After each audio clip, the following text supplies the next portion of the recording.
sore, salam sejahtera untuk semuanya. Sore ini memang sore yang membahagiakan bagi kita semua, karena perjalanan panjang untuk menerjemahkan satu kata menjadi eksekusi satu kota itu tuntas pada sore hari ini. Satu kata, kata integrasi. Satu kata. Hanya bagaimana satu kata itu terlaksana di seluruh kota. Itu adalah sebuah ikhtiar panjang yang melibatkan begitu banyak orang. Dari mulai penyiapan infrastruktur keras dan stasiun ASEAN ini juga tempat pemberhentian halte CSW Transjakarta itu ada infrastruktur fisik yang di tempat ini menjadi simbolnya. Bagaimana kami di DKI membangun MRT, membangun Transjakarta, dan kita bangun sendiri-sendiri, tidak sebagai satu kesatuan. Alhamdulillah, bangunan fisik itu sudah tuntas beberapa waktu yang lalu. Rute tersambungkan, ini simbolik tempat ini, karena berbeda dengan pengintegrasian lainnya. Tentunya di halte-halte, kalau ini adalah sebuah effort hebat untuk bisa menyambungkan dua stasiun yang ketika perancangannya tidak dirancang sebagai satu kesatuan. Itu adalah satu ikhtiar luar biasa, itu fisiknya. Yang kedua, integrasi di dalam aspek pengelolaannya. Bagaimana begitu banyak operator yang selama ini bekerja antar operator dengan pelanggan langsung, sekarang operator dengan Pemprov, lalu pelanggan dengan Pemprov diintegrasikan. Pengelolaan itu prosesnya panjang. Waktu itu saya tanya kepada Pak Fiansa, berapa kali pertemuannya untuk menyepakati hitungannya. Jumlahnya 77 kali rapat untuk akhirnya ketemu kesepakatan. Waktunya lebih dari 6 bulan untuk akhirnya ketemu. Itu adalah penyambungan bagaimana pengelolaan desa. Dan aspek integrasi yang ketiga adalah payment system. Ini prosesnya lebih panjang lagi, karena kita tidak mau hanya menyambungkan payment systemnya, tapi menggunakan teknologi terbaru untuk payment system itu. Account based ticketing. Account based ticketing. Jadi bukan sekedar kita bicara tentang integrasi sebagai kata yang kita semua paham, tapi dieksekusinya nggak komplit. Tidak, ini komplit. Perjalanannya panjang. Dan perjalanan panjang itu sekalian hari ini mencapai ujungnya secara tidak tanggung. Mengapa? Karena integrasi yang kita lakukan ini antar semua operator menjadi satu kesatuan. Tadi saya dengar dari Pak Dirut ITJ, Jaklingko, bahwa ini pertama kali di dunia terjadi integrasi seperti ini. Jadi Pak Kamal daftarkan ini di Guinness Book of Record supaya tercatat di dunia Jakarta kota pertama yang melakukan pengintegrasian sampai sedetil itu.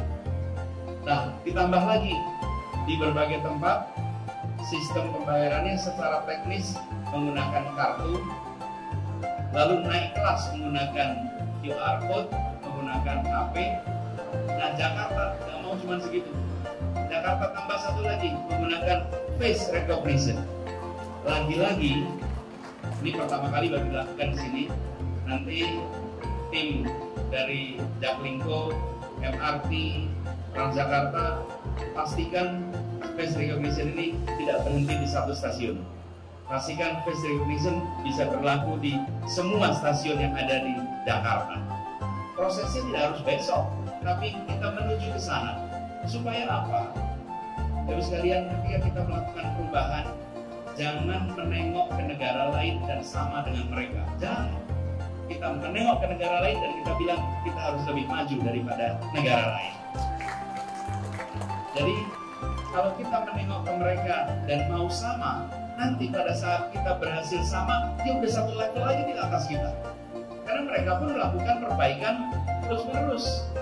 Itu Itulah sebabnya ketika kita membuat sebuah terobosan, ambil state of the art. Jangan hanya comparative study. Apa state of the art approach yang belum mereka laksanakan dan kita bisa laksanakan. Jadi Bapak sekalian bisa hormati, hari ini sebuah hari yang sangat membahagiakan dan membanggakan. Karena satu kata bisa dilaksanakan di satu kota, namanya integrasi. Sebuah terobosan yang sekarang kita rasakan. Bapak sekalian, ini juga menandai sebuah pesan tentang continuity and change. Kenapa? Karena membangun public transport itu memerlukan kerja lintas waktu. Tidak bisa dikerjakan satu periode, lintas waktu. Dan MRT, kita ingat sejarahnya, dimulai dari ide ketika Pak Habibie. Lalu Pak Gubernur Suryadi terlibat. Lalu kemudian Pak Gubernur Sutioso terlibat. Lalu Pak Fokke yang mengusahakan diubahnya undang-undang. Dengan diubahnya undang-undang itu kemudian pembiayaannya bisa dilakukan sama-sama. Penandatanganan pembiayaan semua terjadi di periodenya Pak Fokke. Walaupun Pak Fokke tidak sempat menyaksikan groundbreaking-nya karena tugas beliau selesai. Kemudian masa Pak Jokowi, groundbreaking dilakukan. Konstruksi berjalan. Pak Jokowi, Pak Basuki, Pak Jarod, lalu di zaman saya masih ada konstruksi dan berujung kepada peresmian satu lane pertama, yaitu jalur MRT fase 1A. Tuntas itu satu rangkaian, dan sepanjang jalan ada continuity dan ada change. Begitu juga dengan Transjakarta. Transjakarta dimulai ketika Pak Sutioso. Lihat coba berita hari itu. Berita hari-hari pertama Transjakarta diluncurkan. Yang namanya gubernur itu penuh dengan kritik. Alamatnya kritik sekota ini. Bagaimana jalan paling macet di Jakarta diambil jalurnya untuk kendaraan umum. Ketika itu dilakukan, kita semua orang belajar sejarah. Jangan pernah takut tentang apa yang ditulis hari ini, tapi perhatikan apa yang ditulis masa depan oleh para sejarawan. Jangan takut. Yang ditulis hari ini mencerminkan potret hari ini. Yang ditulis sejarawan mencerminkan potret lintas waktu. Sebuah perubahan membutuhkan waktu untuk pembuktian. Waktu membuktikan atas kebenaran sebuah langkah. Nah, ini semua hari ini kita lengkapkan. Karena kemarin kita bicara sendiri. Hari ini dituntaskan bahwa kerja panjang, terobosan-terobosan dilakukan selama beberapa tahun ini, 5 tahun ini kita lakukan namanya integrasi. Dan saya bersyukur bahwa saya menyaksikan integrasian di ujung masa tugas saya di Jakarta, persis 1 minggu sebelum selesai. Ada kerja hard engineering yang itu membutuhkan kerja para insinyur yang luar biasa. Ada kerja yang melibatkan pakar manajemen yang terkait dengan manajemennya, dari mulai strategic management sampai technical management. Ada kerja yang melibatkan para ahli keuangan yang memastikan ini sinkron dan masuk hitungannya. Lalu ada pekerjaan para akuntan yang memastikan ini berjalan semuanya dengan baik dan benar. Betapa lintas profesi terlibat dalam sebuah proyek ini. Jadi Bapak sekalian, di balik satu kata ada ribuan orang yang bekerja. Di balik sebuah ide ada ribuan orang yang mengeksekusi. Dan alhamdulillah proyek panjang ini hari ini menemui akhirnya. Untuk siapa ini semua dikerjakan? Untuk warga Jakarta. Kita menginginkan warga Jakarta merasakan transportasi umum yang nyaman, yang terjangkau harganya, terjangkau jaraknya dari tempat akan berangkat menuju tempat tujuan akhir, keterjangkauan itu sampai. Dan ketika ini kita kerjakan di masyarakat Jakarta secara jangka panjang, kita akan membuat kota kita kompetitif secara global. Mengapa kompetitif secara global? Bapak sekalian, jangan tempatkan Jakarta sebagai kota dengan perbandingan kota-kota lain di Indonesia. Bandingkan Jakarta dengan kota-kota besar lainnya di Asia Tenggara, di Asia, dan di para belahan dunia. Mengapa ini kita harus lakukan seperti ini? Begini Bapak sekalian, Jakarta akan menjadi pusat perekonomian Indonesia. Sudah, kita berharap makin kuat. Kita membutuhkan kegiatan perekonomian yang berjalan efisien efektif. Itu sebabnya mengapa kendaraan umum jadi penting. Karena kendaraan umum memberikan kepastian.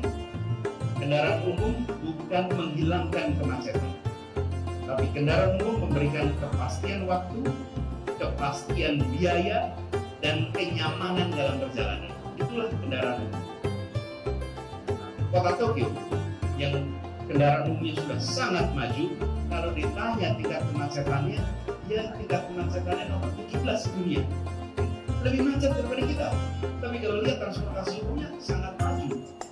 Tetapi mereka yang menggunakan kendaraan umum, dia tahu persis dari titik A ke titik B berapa lama jaraknya. Yang kedua, tahu berapa besar biayanya. Yang ketiga, banyak yang bisa dikerjakan sepanjang jalan. Sama dengan naik MRT fase 1A ini dari Lebak Bulus sampai ke Bundaran HI. Begitu naik tahu persis berapa menit sampai ke sana, berapa biayanya, dan apa yang bisa dikerjakan sepanjang jalan. Kalau naik kendaraan pribadi, satu, tidak tahu berapa lama akan sampai. Boleh lihat peta, mudah-mudahan sesuai dengan peta. Yang kedua, dia tidak tahu berapa biayanya, tergantung tingkat keborosan kendaraan yang dia gunakan. Yang ketiga, selama perjalanan dia tidak bisa melakukan kegiatan apapun kecuali mengemudikan kendaraan pribadi. Jadi kendaraan umum membuat kegiatan perekonomian produktivitasnya meningkat. Produktivitas meningkat, itulah sebabnya mengapa sebuah kota global yang mengandalkan aktivitas bisnis membutuhkan transportasi umum yang masif, yang maju, yang membuat seluruh kegiatan mobilitas penduduk terfasilitasi. Jadi Bapak sekalian bisa mengerti, dan kita lakukan hari ini itu adalah sebuah peristiwa yang bersejarah. Karena ini akan punya dampak yang luar biasa ke depannya. Dan tadi saya sempat tanya Pak Kamal, dia menceritakan bahwa yang melakukan konsep seperti kita itu baru ada 4 kota di dunia. 1 London, 2 Hong Kong, 3 Singapura, dan yang keempat adalah Jakarta. So we are the first 4 in the world. 4 pertama di dunia. Teman-teman sekalian, Jakarta sudah harus berada di liga itu. Kalau liga sepak bola kita di liga itu, karena di liga yang kedua, ketiga kita harus berada di liga 1. Nah, tanggung jawab untuk mengelola ini ada di tangan Bapak Ibu sekalian. Dan saya ingin berpesan kepada semua, jangan tempatkan alat transportasi umum ini semata-mata soal memindahkan badan penduduk dari satu tempat ke tempat lain. Please don't. Semua yang mulai ini saya kutip. Ini adalah alat pembentuk kebiasaan. Kebiasaan itu dibentuk dari tempat ini. Kebiasaan tepat waktu dilakukan di sini. Kebiasaan tertib dilakukan di sini. Kebiasaan mengelola sisa, belum tentu sampah, sisa dipegang sendiri. Bagaimana di seluruh fasilitas kita tidak ada tempat sampah. Begitu banyak kebiasaan masyarakat modern dibentuk lewat alat transportasi. Jadi saya minta dalam rapat-rapat, semua rapat-rapat tentang perubahan, tentang kebaruan yang dilakukan di transportasi umum, perhitungkan pengaruh sosiologinya. Bukan hanya soal manajemen lalu lintas penumpang, bukan soal praktis manajemen teknis pelaksanaan di lapangan. Perhatikan perilaku apa yang akan terbentuk. Kalau di dalam kajian ilmu sosial itu namanya new institutionalism.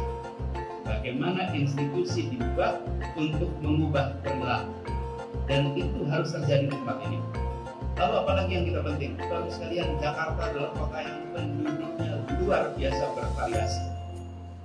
Semua unsur di Republik ini terwakili, semua unsur. Dan alat transportasi umum di Jakarta adalah equalizer, pemberi perasaan kesetaraan. Karena di kendaraan umum itulah kita merasa setara, tidak ada perbedaan. Sama seperti kalau kita masuk ke rumah ibadah. Masuk rumah ibadah itu tidak ada pangkat tinggi rendah, semua bisa duduk di paling depan, semua bisa kalau masjid soft paling depan, tidak ada itu pangkat jabatan. Nah, kita ingin kendaraan umum di Jakarta menjadi fasilitator integrasi sosial masyarakat, lintas apapun juga, sehingga kalau naik kendaraan umum kita akan merasa setara.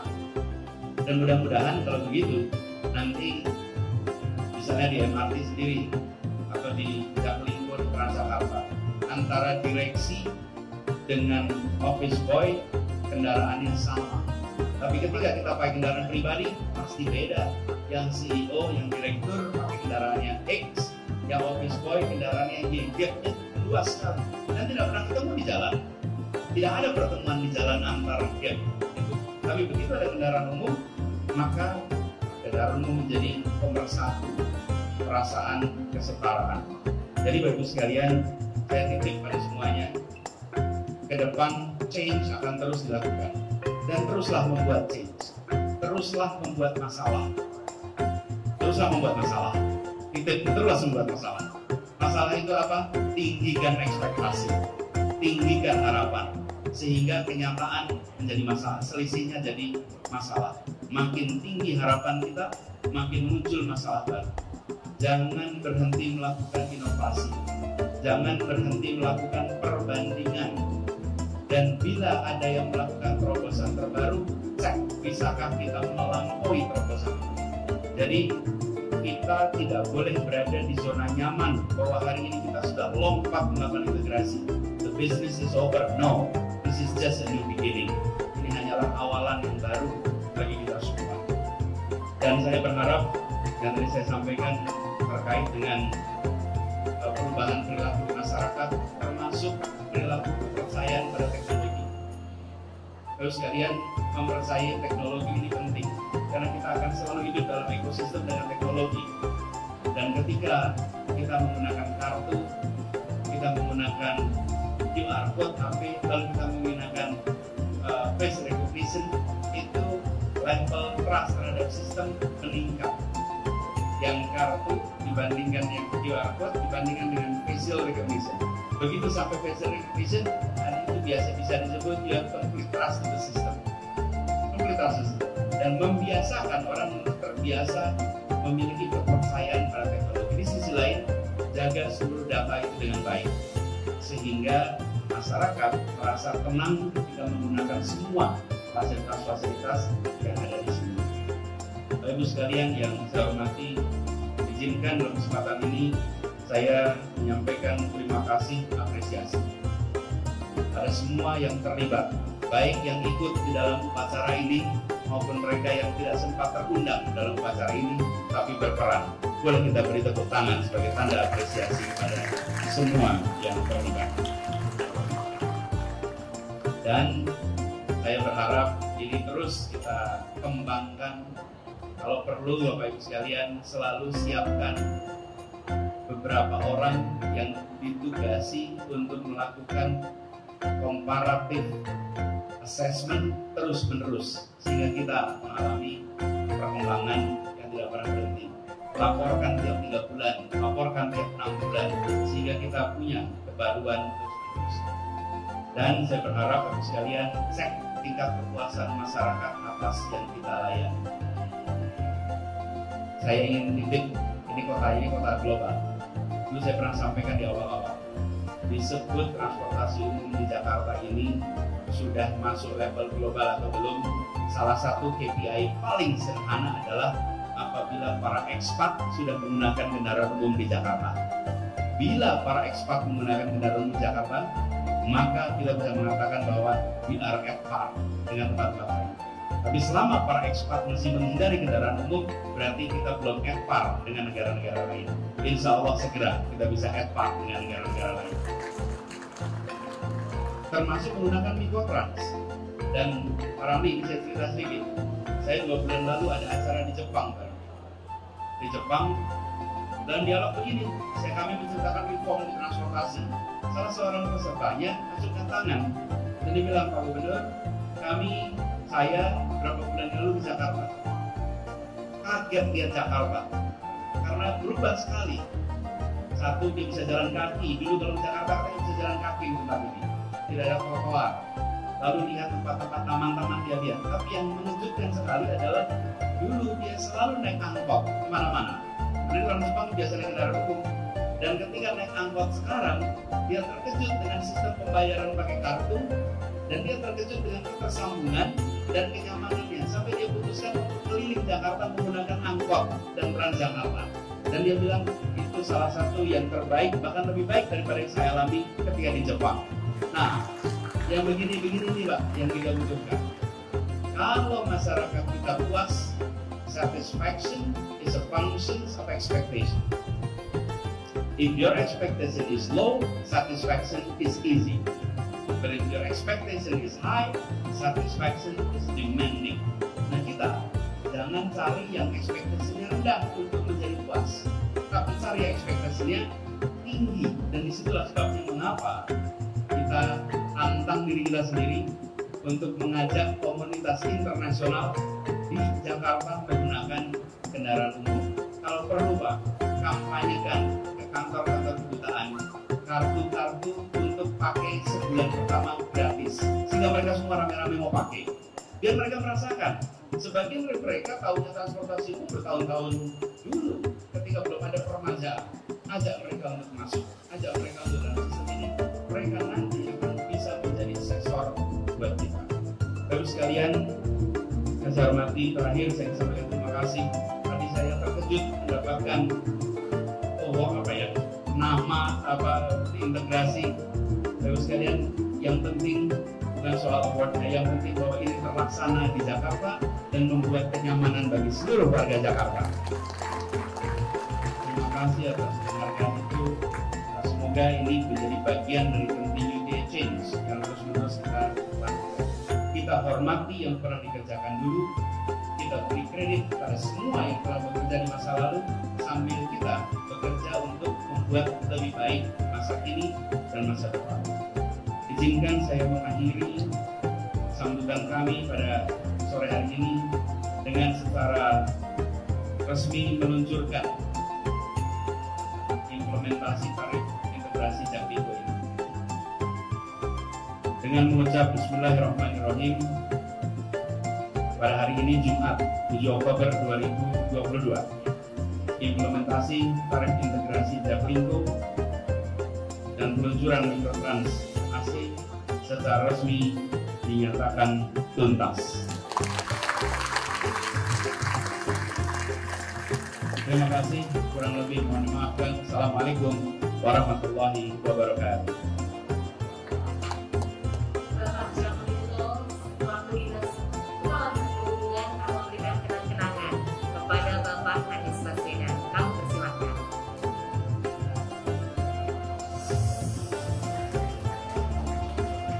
Kami persilakan juga untuk dapat mengabadikan momen yang sangat spesial. Pada hari ini juga Bapak Anies Baswedan menjadi Bapak Integrasi Transportasi Jakarta.